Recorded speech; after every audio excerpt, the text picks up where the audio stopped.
UDFന്റെ രാഷ്ട്രീയ ആരോപണമായിട്ട് കാണണ്ട. ഇതിവിടുത്തെ പൊതുജനങ്ങളുടെയോ രോഗികളുടെയോ ഒരവസ്ഥ മാത്രമായിട്ട് നിങ്ങൾ കാണണ്ട.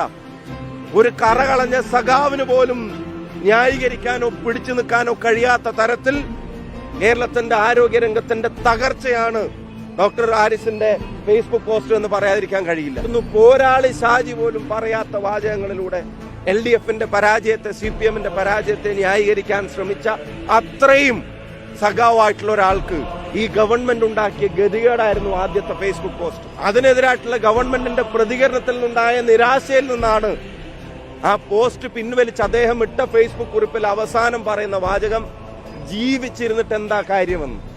ഈ ഗവൺമെന്റിന്റെ ആരോഗ്യ വകുപ്പിൽ മെഡിക്കൽ കോളേജിൽ ഒരു ഡിപ്പാർട്ട്മെന്റിന്റെ ഹെഡായി പ്രവർത്തിക്കുന്ന ഒരാൾക്ക് രോഗിയോട് നീതി ചെയ്യാൻ കഴിയാത്തതിന്റെ പേരിൽ ജീവിച്ചിരുന്നിട്ട് എന്താ കാര്യം എന്ന തോന്നലും ആത്മനിന്ദയും ഉള്ളിലുണ്ടായിട്ടും അതിന്റെ ഒരു ലെവലേശം പോലും മനസ്സിൽ തോന്നാത്ത ഭരണാധികാരി പിണറായി വിജയൻ ഭരിച്ചിട്ട് എന്താ കാര്യമെന്ന് അവനവനോട് ചോദിക്കാൻ ഇവർ തയ്യാറാവണം.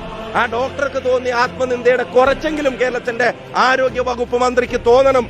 ഇവിടുത്തെ സ്വകാര്യ മെഡിക്കൽ ലോബിയുമായിട്ടുള്ള ലേസണാണ് ഗവൺമെന്റ് നേതൃത്വം നൽകുന്ന ആളുകൾ. ഒരു കാരണവശാലും ജനങ്ങൾക്ക് നീതി ലഭിക്കുന്നില്ല. ഞങ്ങൾക്കിതൊരൊറ്റ സമരത്തിന്റെ വിഷയം മാത്രമല്ല, അവരുടെ അവകാശങ്ങൾ അത് ഹനിക്കപ്പെടുകയാണ്. ഗവൺമെന്റ് ഇതിനെ പ്രയോറിറ്റൈസ് ചെയ്യണം. ഗവൺമെന്റിന്റെ PR ചെലവുകൾ വെട്ടിക്കുറച്ച് ആ പണം രോഗികളുടെ ജീവൻ രക്ഷിക്കാൻ നീക്കിവെക്കാൻ തയ്യാറാവണം എന്ന് ഞങ്ങൾ ആവശ്യപ്പെടുന്നു. അങ്ങനെ ഒരു നിലപാട് ഗവൺമെന്റിന് ഇല്ലാത്ത പക്ഷം ഈ പ്രതിഷേധം ഒറ്റ സമരം കൊണ്ട് അവസാനിപ്പിക്കില്ല.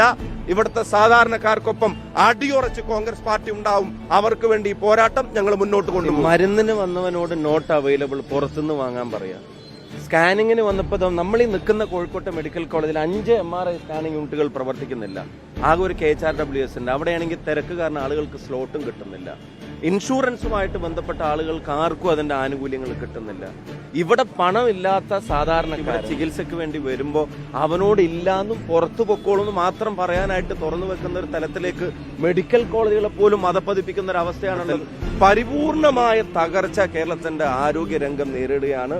ഇവരെ ബാധിച്ചിരിക്കുന്നത് PR അഡിക്ഷനാണ്. മറ്റൊന്നിലും താല്പര്യമില്ലാത്ത തരത്തിൽ ഇവിടുത്തെ കാര്യങ്ങൾ മാറും. ഒരു സംശയം ജനങ്ങൾക്ക് ഉണ്ടാവുക, ഈ മരുന്നില്ല എന്ന് പറയുമ്പോൾ എഴുതി കൊടുക്കുമ്പോൾ പുറത്തുനിന്നാ വാങ്ങേണ്ടി വരുന്നത്.